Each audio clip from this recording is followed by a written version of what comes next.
Hey everyone, I am the Only Rush and welcome to the channel.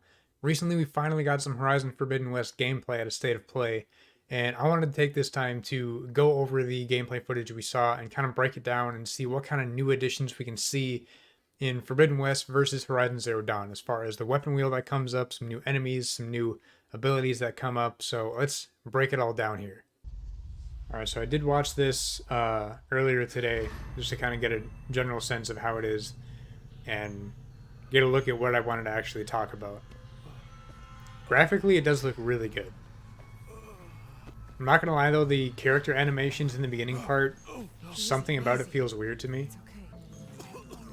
It's just the motions are too exaggerated in my opinion in this first part. Don't get me wrong, it looks really good. Something about that just throws me off. I'm talking about Aaron, so he does play a part in the sequel, guy from the first game. So when we get into this first gameplay portion, it is very alive. There's a lot of stuff going on as far as flora and like all the different plants and stuff like that. And almost to the point where when I first watched this, it gave me the feeling as a gamer of in older games when you see more concentrated plants and trees, that means you can't go over there. But that's just how detailed the forest areas are in this, which is really cool. Also, I love how the beaches look in this game already. It's a really cool change of scenery, and it is very pretty, the beaches they have in this one. These machines look really good. The Claw Striders, I think they're called. Yeah, Claw Striders. Got chainsaws for bottom jaws. Got the new enemy faction or tribe, I guess, the Tanakh. Right, getting into the first combat. Yep, another one. Combat still looks very similar to Horizon Zero Dawn because if it ain't broke, don't fix it. It was done very well. I love this. Smoke bombs. That's going to be really cool for combat. That was close. Kind of just letting yourself vanish for a second and dip out if you need to. I can't shake them. Also, while we're looking at this, if we look at... I'm pretty sure you can see my mouse. If not, sorry. But initially looking at what we have for the heads-up display so far, on the bottom right, if I could not have this thing pop up. But the type of arrows above the number 12 looks like the hard point or whatever they call arrows, which were in Horizon Zero Dawn, and they were like the standard arrows, but they just have a little bit more tear damage, which is more damage going towards ripping the piece of armor off rather than just doing damage to the machine. So we have that there. And also these two symbols right on top of each other on heads-up display. This one looks like it's some kind of volley of arrows, which I think we can see in the weapon wheel further into this trailer. And below that, I think, is the, if I can remember what it's called, the Valor Surge that we see later on, because that bottom image between these two gets grayed out as soon as she uses that, so I'm pretty sure that's the charge for that, which I think has to do with this purple bar here. And this volley of arrows that she doesn't use in this gameplay trailer, I think, has to do with this orange bar, which I think is the charge for these abilities. So let's keep going with it. The traversal looks really good, which is awesome.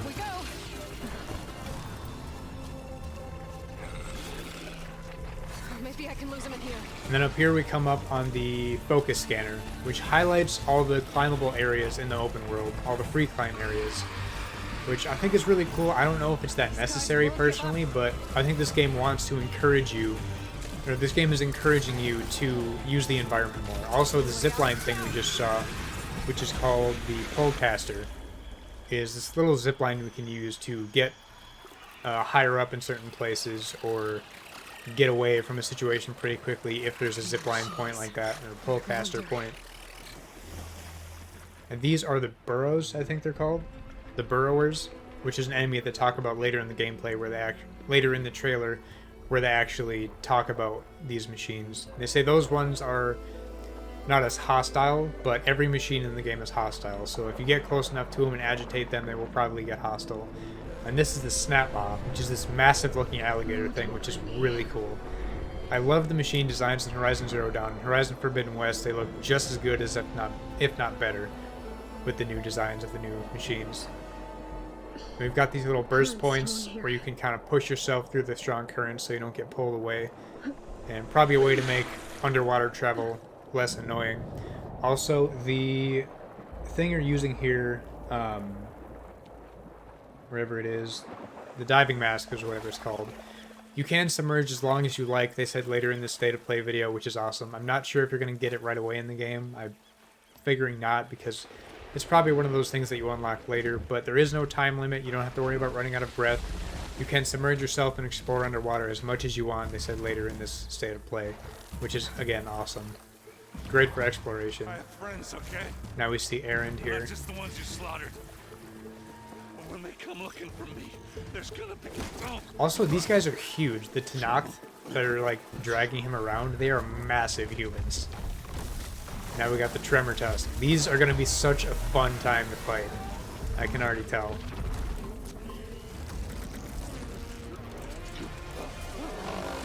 There's so much going on with them. You can see the big yellow belly underneath, which is like with the Bellowbacks in Horizon Zero Dawn. The same kind of fire sack underneath that you can blow up. Tusk.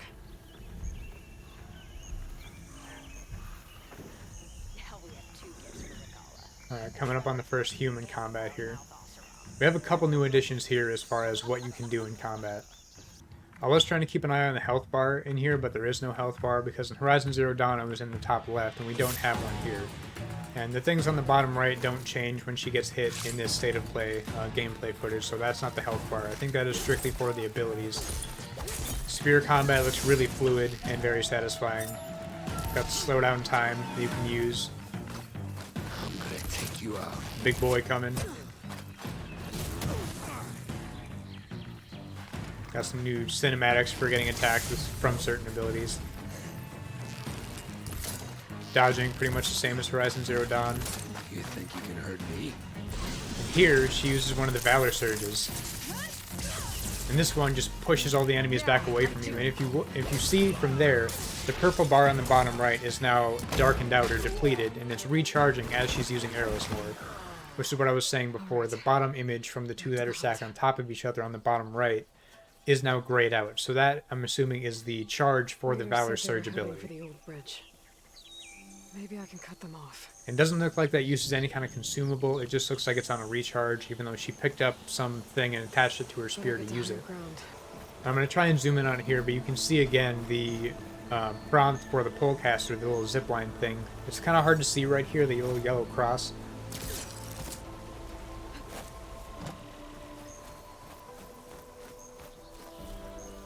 There's the bridge. Got the San Francisco Bridge.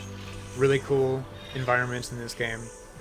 I think I know And how to also, get there first. in that viewpoint, it looks like one of those points in the game where you have to like backtrack and go a different way. Also, here we got the shield wing, which is awesome. You know, like Zelda Breath of the Wild or whatever game you want to compare it to. Having a glider is very cool for open world games. Be careful. And specifically remembering a point in Horizon Zero Dawn, that one town where you have to take this long-ass elevator to get in and out of the town off the cliff. And having that, where I'm assuming you would just be able to jump off of whatever and land somewhere, is going to save a lot of time and be a lot less annoying to be able to have that glider. And I love open world games that have gliders. It makes you, Should do it. gives you that much more opportunity to experience the open world and explore, and just, it's really satisfying in those big open world games to jump off the highest point you can and just glide all the way to the bottom. I love that. And riding one of the Kloss Riders here, which the camera's pretty close in here, which is fine, but it'll be interesting to see what kind of attacks these machines have too, because we don't see her attack with the machine here. She just rides it as she uses her bow. Aloy?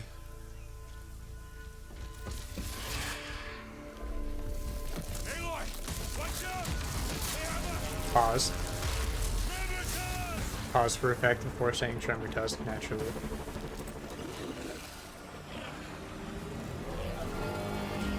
First Tremor Tusk fight.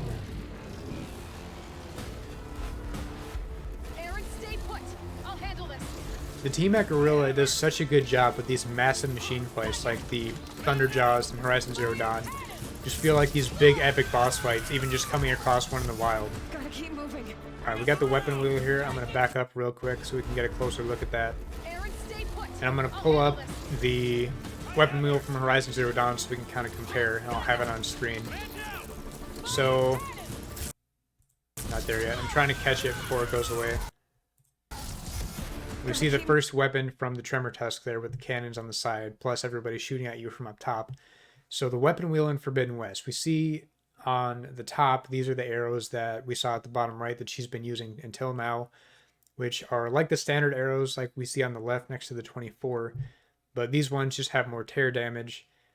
And spike throwers that we have selected right now on the weapon wheel, only got 5 of because they're heavier weapons. The Osram Forged Blast Spike Thrower, which you'll see used in a second, where it explodes on impact, the spear that you throw, which is a really cool new weapon. And as far as everything else, so we have the standard arrows on the left here, just like we have on the left side of this screen. And the hardpoint ones with more tear damage are just above those on the Horizon Zero Dawn weapon wheel, so we still have those. And going through the list, we have these freezing arrows just above the standard ones in Horizon Forbidden West, which we also have, or no, that was just a bomb. Yeah, that was just one of the bombs from the slingshot in Horizon Zero Dawn. So it looks like we'll have normal arrows that we can use for freeze, as well as shock in Horizon Forbidden West. And shock, we also had the slingshot with those. I swear we had, I'm pretty sure we did have normal shock arrows in Horizon Zero Dawn.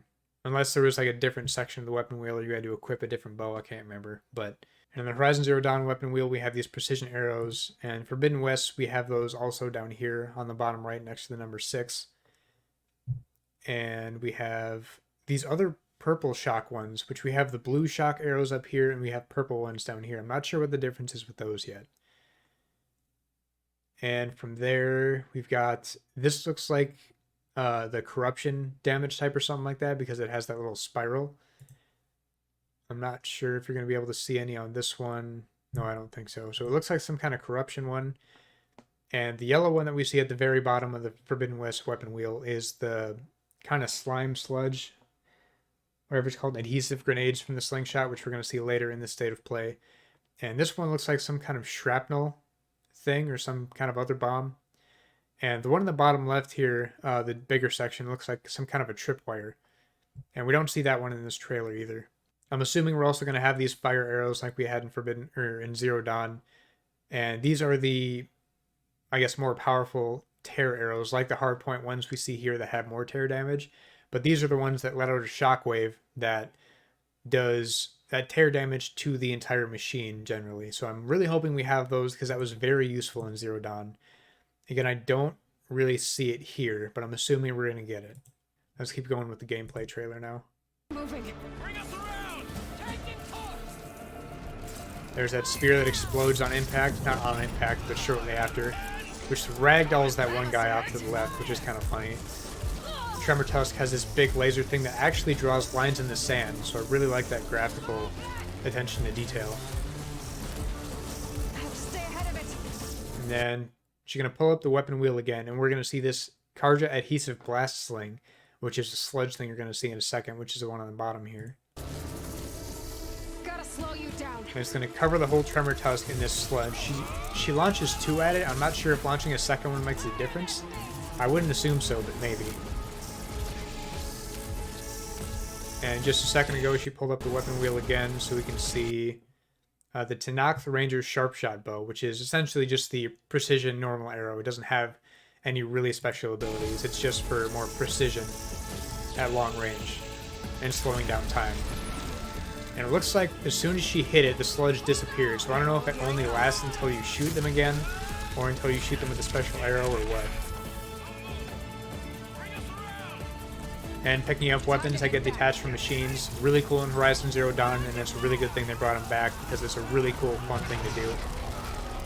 And it looks like when you get the Tremor Tusks or any kind of larger machine enemy to a certain level of damage, they kind of fall apart at a certain point. So that little mini base that those Tenakth Rangers or Rebels or whatever you want to call them, that little fortress they had on top of the Tremor Tusk all fell apart because it kicked back and knocked everything off. So it looks like just another phase to fighting a Tremor Tusk is when it loses them and is just a Tremor Tusk now, not a Tremor Tusk with troops on top of it.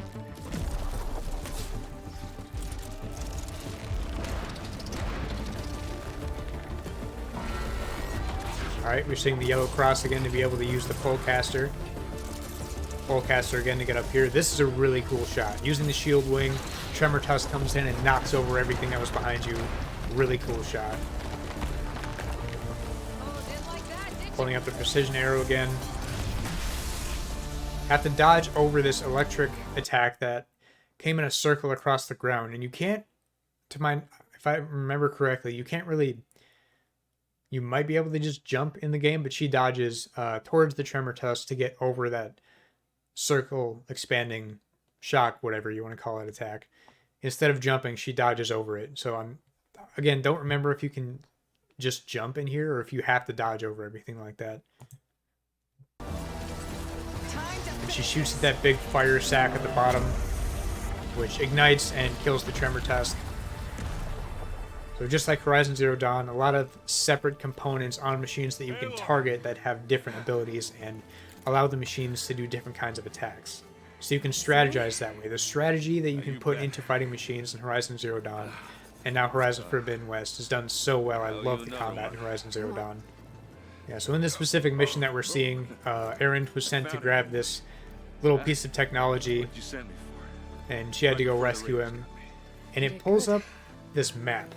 Now, let's see where this thing will take us. And what we're looking at here, it pulls up the globe, and we see like the United States here. If I can stop screwing it up, okay. And where this game takes place is California over here, where this green dot is, because this is North America. And there's these two other red dots. I don't want to read too much into this. I don't know. I would assume that these aren't other locations you can go to in this game because it just takes place here. But if you want to get really conspiracy theory about it, these could be locations for either future games, or it could be somewhere that you go in this game as like some special mission or something towards the end. Or it could just be locations on this little map showing more storms headed your way or something like that, because they talk about a storm right here.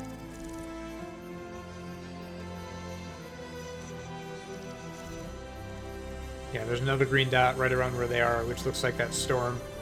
And then they look up and they do have this huge storm above them.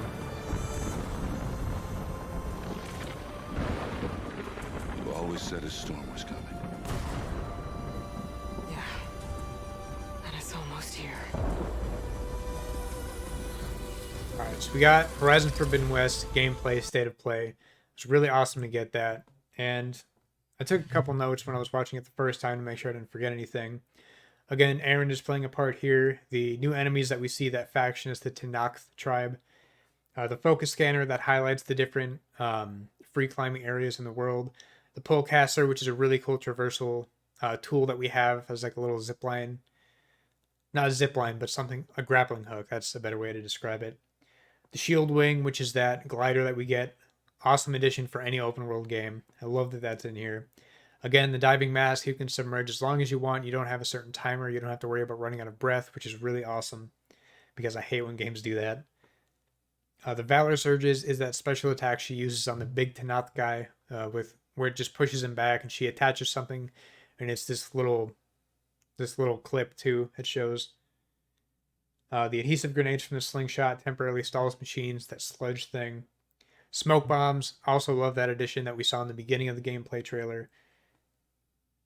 Also, another thing they talked about, the last few minutes of this state of play that you can see, a little section that's left, is with the narrative director of the game and the game's director talking a little bit more about the gameplay trailer and the state of play. And they say each weapon can be upgraded from a workbench, which is really cool, and should give a little bit more customization to tailor to your play style, which is really cool, because there are a lot of different ways to approach combat in the Horizon games, in Zero Dawn and now in Forbidden West. As far as the machines, we didn't see any Sunwings, I think, in this gameplay trailer, but they talked about some of the different machines. They talked about the Sunwings, Claw Striders, Tremor Tusks, and the Burrowers, and the Snapmobs. The Sunwings are those pterodactyl things we saw in the reveal trailer for this game. We saw the Claw Striders, which were those Velociraptor-looking things, and the Tremor Tusk, which is that big woolly mammoth-looking thing. The Burrowers, which are the machines that were swimming on the surface of the water once she was underneath in this state of play, that she didn't interact with at all, but are still dangerous, according to the narrative director of the game. And the Snapmob, which is that massive alligator-looking machine that swam past her underwater, which is probably going to be a huge pain to fight, but it looks really badass. Also, I'm assuming there's not going to be any underwater combat, but also if you get detected by a machine underwater, do you just have to run away, or is there going to be some kind of weird way to get away from them if they see you? Because you can get decently deep underwater, and I think it takes long enough for you to get back up to the point where it's going to be hard to get away from something if something actually tries to attack you. So I'm not sure if there's going to be any underwater combat. I'm not sure how they would do it because personally, I don't think underwater combat and underwater levels as a whole are done very well in most games, but we'll see. Having unlimited time underwater is a good first step anyway, which is already a step in the right direction. But this is the Horizon Forbidden West gameplay we got so far. I'm very excited to play this game. Graphically, it looks amazing. The combat looks great. The traversal looks great. I love all of it so far. So if you want to get more breakdowns like this for games, I might do one for Far Cry 6 soon too, since that one just came out. And if you want to get Let's Plays and other gaming discussions, gaming news, new release info, and everything like that, be sure to subscribe here on YouTube. And you can also follow me and my other content on Twitter, Twitch, Instagram, TikTok, basically anywhere at The Only Resh. As always, thank you so much for watching, and until next time, beat that boss, find that last collectible, roll those credits. I'm out.